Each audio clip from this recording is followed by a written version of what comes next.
What's going on, everybody? Welcome back to Throttle Theory. This is James, and thanks so much for tuning in today.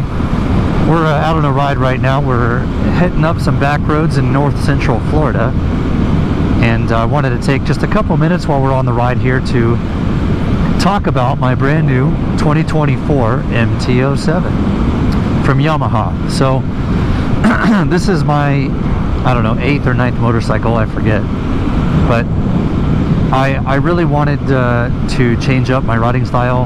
I was riding a dual sport, a 300L Honda for a while, and I wasn't really doing a lot of single track riding, so I got the MT-07 to cater more to the kind of riding that I do a lot more of, which seems to be this. A lot of back roads, a lot of highway riding, but higher speeds, you know, 50, 60, 70 miles an hour, and really less single track lately. So getting the MT was a nice change. This certainly has a lot more power than the 300, which is immediately noticeable. The fact that it's brand new is just a real treat for me. So let's talk a little bit about it, and hopefully, you know, if you guys at the end of the video decide this sounds like something you'd want to get, hopefully the information I can share with you will help you lean that direction. So I've never really been a naked bike guy. This has never really been the style of bike that I've preferred, and even now I'm still a little bit on the fence about whether or not I really like the naked style of bikes. But here's a few things I can say for this genre that I've been really happy about. So number one, the riding position, right, is a lot more comfortable. I come from the super sport world where most of your pressure is on your wrists and in your core while you're riding. I've had 3 super sports, 602 liter bikes, and I love them so much. But I will say that if you're somebody that just likes to relax and kind of cruise, and you want a more comfortable riding position where you don't have as much pressure on your wrists and you're sitting more upright, the naked Street Fighter style bikes are definitely a great direction to go. This has a lot of punch. This is a cross-plane twin, so it's got a lot of grunt in the low end, 689cc, and it sounds good. You know, the stock exhaust is not very loud, so you might want to get an aftermarket pipe, but for what it is, this bike is fantastic. One of the driving factors behind getting this motorcycle right now at this stage is every year, well, not every year, but my friends and my dad and I like to do a trip to the Tail of the Dragon on the East Coast in the Smoky Mountains, and the last time we did it, I rode up there on a CBR 1000, which anybody will tell you was not the most comfortable ride. You don't really think about that unless you're just on these long stretches of straight road. Your back, your wrists, other things start to fatigue over time, as they do when you're riding 1,500 miles in 3 days. But the riding position on the MT caters much more to something like that, where you can kind of sit back just a bit and relax, especially if you have a windscreen, which is something I highly recommend you get, because you know, one of the things I noticed is when I'm riding, my chest is catching a lot of the wind, and well, that resistance tends to cause you to grip more on the handlebars, and once again causing fatigue. So how can we reduce fatigue? Let's add a windscreen. So they also make these the handlebar Barkbuster style grips for these, or grip protectors, clutch and brake protectors for these bikes. I may or may not dive into that, I may or may not get them, I don't know, but so far from what I've seen, they look pretty cool. So riding position, solid. The new display on the MT-07, so in the previous years, I think this display started in 2023 and now carried over to 24, but in 22 and beyond, and further into the past, they had the thinner, kind of more Tron looking display. It was certainly wide but not very tall, and these new displays are kind of like a small iPad. The only downside is they have this huge bezel around them, which takes up so much screen space. I'm not really sure what the design decision was behind doing that, but if I had to say there's one downside, that's a downside. But otherwise, the screen is very vibrant, very clear, and so far been pretty good. This bike is so simple, man. It's just throttle and a brake and rubber on the road. There's nothing to it. It does have some electronics in here, and there's a scroll bar on the right side over here that you access with your thumb, and it's also a button that can be pushed in. So you can access the trip and some of the other fuel economy items on the screen here. And that's pretty cool, you know, so you don't have to worry about hitting a button on your dashboard. The only downside is I did find that it's a little tiny bit cumbersome when you're trying to hold the throttle in one place and scroll with the thumb wheel. It's a little bit weird. I won't lie, it feels a little weird, but it just takes some getting used to. Next thing, the seat. The seat on the MT-07. Not bad for these shorter rides, but if you're going to tour on this thing, get a different seat. Get a Corbin, get a Saddleman, get a different seat. Because this thing is not bad, but your butt's not going to like you very much after several hours of being on this thing. So definitely upgrade the seat. Now Corbin, they do have that stitched seat, and I'm told it's kind of molds to you. I've had Corbin on my Super Sports in the past. I've had Saddleman on my Super Sports. Great brands, great seats. Definitely swap out the seat. The Corbin will mold to you, so it's uncomfortable at first, but once you've ridden in it, put some seat time on, it gets better. So definitely do that. I do like that this bike has handlebars versus clip-ons, so the fact that you have a lot more control because of the wide handlebars is nice. I've seen guys put pro tapers on these.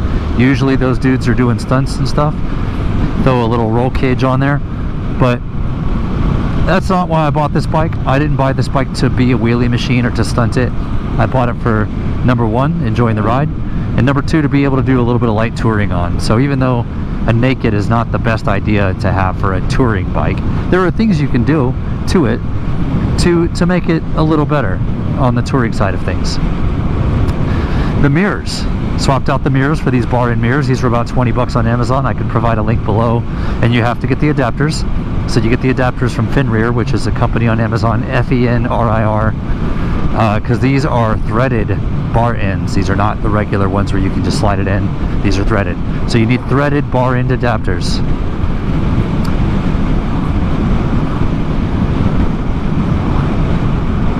Sounds like I'm getting a phone call. I have the Cardo Pack Talk on my helmet, and I have it set up to my Bluetooth right now. So, sorry for that little moment of silence there, but my phone started ringing. So, not a big deal. The phone can wait. But bar-in mirrors, I replaced obviously the antenna mirrors. I've got a ram ball mount right here, and I plugged that one. Ultimately, I'll be putting my other GoPro, my Hero 10 Black, right here with a GoPro mount, and I'll be putting my quad lock for the phone right here. So then I'll have everything set up. Storage. Not a lot of storage on this bike. Actually very, very little to none. So you've got under the rear seat, you've got a little compartment where I have my GPS for my anti-theft tracker, and a small thing of tools, but it's not really tools. It's like one tool. And you got under the rear seat, you do have a couple of Allen wrenches for miscellaneous adjustments around the bike. But that's it. No storage. So what I did is I added a Cortec tank bag right here. Now I have the tank bag, the tail bag, and 2 saddle bags that I used for touring when I went to the Dragon a few years ago. But I was on the fence about installing them on this bike because, you know, the naked Street Fighter bikes do have a really good look when they don't have any furniture on them at all. But I gotta say, as a guy that typically wears a backpack when he rides, this tank bag was a welcomed addition because all my stuff right now is in the tank bag, and it's treating me real nice right now. My phone's in there, my wallet, my hat. I even have a few GoPro items in there, and that's working out great. Power. Let's talk about power on this bike. So this bike is definitely not underpowered by any means. Now, if you're somebody that's used to super sports, you're not going to be doing 150 on this bike. If you're used to super sports, leader bikes, 600s that max out 160, 186, whatever it is, this bike is not designed for that. This bike has all the power you could possibly ever need for around town, doing cruises like this, some highway riding. It gets up on the highway real nice, cruises very comfortably, As you can see, we're doing 68 right now. This bike isn't even sweating. It's got all the power you could need to do that kind of riding. And if you're somebody that comes from the super sport world, just be warned that this bike is not going to be evenly matched with some of those other super sports. It's just not going to do it. This bike is seeing about 110 miles an hour, and I was laying down on the tank with the throttle pinned. It's got more in it, and it will do more, but it's just not designed to, man. That's just not what this bike is meant for. This bike is meant to be an enjoyable ride. Some might say this is an entry-level beginner bike, but it's very comfortable. It's got the power you need. 700 cc's, man. Well, 689 is really a solid medium. I specifically shopped for a middleweight bike for that reason. I wanted something that wasn't very heavy. This is about 405 pounds wet, and that could do some light touring and that had a comfortable riding position. And frankly, I think I nailed it. As you can see, it's got a comfortable dashboard area. You know, once you lose the antennas, the mirrors I should say, it really cleans up your landscape right here in front. Really just very clean, and I love that. I've done that with almost all my bikes, is try to just delete anything that's going to obstruct my view up front, because I love having a nice clean horizon to look over. So I can't really review the passenger experience yet because my wife has not ridden on this bike. She probably will at some point, but the seat is not bad. The rear seat is pretty cushy. There are rear pegs on this bike, so you certainly can bring a passenger if you want.